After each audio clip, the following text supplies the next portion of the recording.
70 साल तक दूसरों के जानवर ज़ब्ह करने वाला हाजी बशीर उस साल पहली बार अपनी कुर्बानी करने जा रहा था, मगर रास्ते में एक बच्चे ने उसे रोक लिया और फिर ऐसा हुआ कि पूरा मोहल्ला रो पड़ा। हाजी बशीर की बूढ़ी उम्र के 70 साल दूसरों के सहनों में लहू बहाते और दूसरों के कुचनों को गोश्त की खुशबू से महकाते गुजर गए थे। जब भी ईद आती, वो अपने खून आलूद छरे को देखकर एक ठंडी आह भरता। उसकी बूढ़ी आंखों का एक ही ख्वाब था, काश एक बार, सिर्फ एक बार, वो अल्लाह की राह में अपनी कमाई से खरीदा हुआ जानवर ज़ब्ह कर सके। इस साल इसने अपनी जिंदगी भर की जमा पूंजी, अपनी धंधली होती नज़र और कांपते हाथों की आखिरी कमाई एक छोटे से सफ़ेद दंबे पर वार दी। पूरा मोहल्ला जानता था कि ये सिर्फ एक दनबा नहीं, हाजी बशीर की 70 साला जिंदगी की पहली और शायद आखिरी तमन्ना थी। इसने दनबे को अपने सगे बच्चे की तरह पाला, इसे अपने हाथ से चारा खिलाया। वो मोड़ जहां नफ्स और रूह का टकराव हुआ।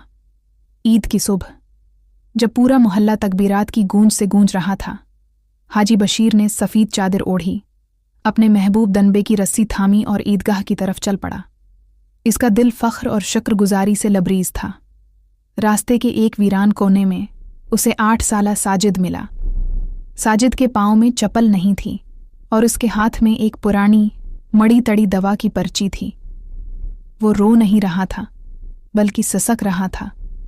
वो सिसकियां जो तब निकलती हैं जब आंसू सूख हाजी दादा, कोई मेरी दनबे की रस्सी खरीद ले, मेरी माँ सांस नहीं ले पा रही। डॉक्टर ने कहा है अगर दोपहर तक ये दवा न मिली तो माँ मर जाएगी। बच्चे की आवाज़ में मौत का खौफ और बेबसी थी। हाजी बशीर के कदम वहीं जम गए। एक शदीद नफसियाती जंग उसके अंदर छिड़ गई। एक तरफ 70 साल का ख्वाब, मोहल्ले वालों के सामने सरखरो होने की खुशी और सुन्नती इब्राहिमी अदा करने का शौक। दूसरी तरफ एक तड़पता हुआ बच्चा और एक मरती हुई माँ। उसने आसमान की तरफ देखा। या अल्लाह, ये कैसा इम्तिहान है। मैं तो तेरी बारगाह में खून का नजराना लाने निकला था, मगरा यहाँ तो एक जिंदगी का चिराग गल हो रहा है। उसके बूढ़े हाथों ने दनबे की रस्सी को इतनी सख्ती से टटोला कि उसकी रगें अभर आएं। ये सिर्फ एक जानवर नहीं, इसकी जिंदगी का कल सरमाया था, वो फैसला जो अर्श को हिला गया। काफ़ी देर के हौलनाक सुकूत के बाद हाजी बशीर ने एक गहरा सांस लिया। इसने अपने ख्वाब का गला घोंट दिया। इसने दनबे के सर पर हाथ फेरा, इसे चूमा और पास खड़े एक ताजिर को आधी कीमत पर बेच दिया।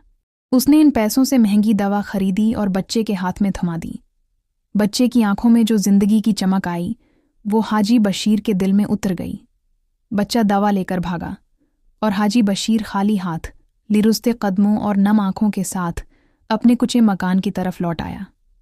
माशरे के तेर और अंदरूनी सुकून गली के मोड़ पर मोहल्लेदारों ने उसे खाली हाथ देखा तो तंज और हैरत के तेर बरसाए। क्या हुआ हाजी साहब, कसाई होकर भी दिल छोटा कर गए, कुर्बानी नहीं की? हम तो समझे थे आज हाजी बशीर के घर भी धुआं उठेगा। हाजी बशीर के होंठों पर एक दर्द भरी मगर पुरस्कून मुस्कुराहट अभरी। इसने अपने छरे को देखा जिस पर आज कोई दाग नहीं था और धीमी आवाज में कहा, लोगो, इब्ने आदम ने जानवर की गर्दन पर छुरी चलाई थी, आज इस बूढ़े कसाई ने अपने नफ्स पर छुरी चला दी है। अल्लाह को गोशत और खून नहीं पहुंचता, उसे तक़वी पहुंचता है। मेरा अल्लाह आज गोशत का नजराना नहीं, किसी की उजड़ती हुई कायनात बचाना चाहता था। एक छोटे से अंधेरे कमरे में दवा पीने के बाद माँ की इखड़ती हुई सांसें बहाल हो रही हैं। साजिद अपनी माँ के सीने से लगा हुआ है। माँ का कांपता हुआ हाथ हुआ में उठता है। इसकी आंखों से शुक्राने के आंसू बह रहे हैं और वो कहती है, या अल्लाह, जिस बूढ़े ने आज मुझे नई जिंदगी दी, उसकी कुर्बानी को अर्श बरें पर कबूल फरमा। हाजी बशीर अपने कुचे सहन में चटाई पर तन्हा बैठा है। ईद का सूरज ढल रहा है। सारा महल्ला गोशत बांटने और खाने में मसरूफ है, लेकिन हाजी बशीर के घर का चौलाहा ठंडा है। उसने अपने दोनों खाली हाथ आसमान की तरफ उठाए। इसकी दाढ़ी आंसुओं से तर हो चुकी थी। दिल के अरमान टूटने का दर्द तो था, मगर रूह की तस्कीन उससे कहीं बढ़कर थी।